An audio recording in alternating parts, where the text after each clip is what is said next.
নতুন সংসদ সদস্যদের শপথ আগামী বৃহস্পতিবারের মধ্যেই হতে হবে। প্রধান নির্বাচন কমিশনার নতুন সংসদ সদস্যদের শপথ পড়ালে সংবিধান অনুযায়ী মঙ্গলবারের আগে শপথ হচ্ছে না।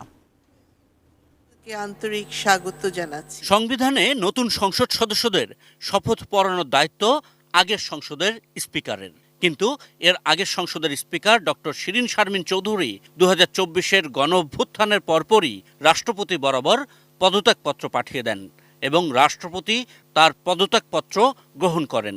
2024 সালের 2 সেপ্টেম্বর এ সংক্রান্ত গেজেটও প্রকাশ হয়।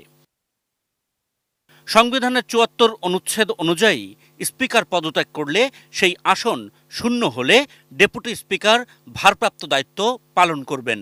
পরবর্তী স্পিকার দায়িত্ব না নেওয়া পর্যন্ত সেক্ষেত্রে ডেপুটি স্পিকারই স্পিকারের ভূমিকা পালন করবেন। বিগত সংসদের ডেপুটি স্পিকার শামসুল হক টুকুর বিরুদ্ধে আন্তর্জাতিক অপরাধ ট্রাইব্যুনালে বিচার চলছে। তিনি কারাগারে আছেন। সেক্ষেত্রে তাকে মুক্তি দিয়ে শপথ পড়ানোর সাংবিধানিক সুযোগ আছে, কিন্তু জুলাই গণঅভ্যুত্থানে পতন হওয়া আওয়ামী লীগের কারো কাছে নতুন সংসদ সদস্যরা শপথ নেবেন কিনা এই প্রশ্ন সামনে এসেছে।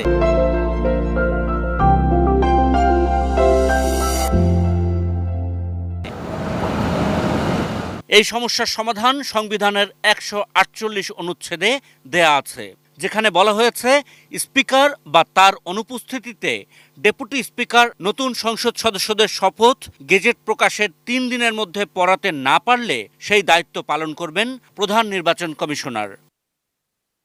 অর্থাৎ প্রধান নির্বাচন কমিশনার নতুন সংসদ সদস্যদের শপথ পড়াতে চাইলে গেজেট প্রকাশ হওয়ার পর অন্তত 3 দিন অপেক্ষা করতে হবে।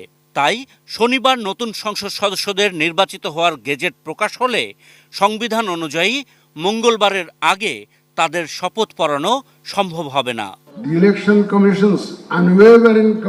গেজেট প্রকাশের 3 দিন পর প্রধান নির্বাচন কমিশনারই নতুন সংসদ সদস্যদের শপথ পড়ানোর সাংবিধানিক দায়িত্বপ্রাপ্ত ব্যক্তিতে পরিণত হবেন।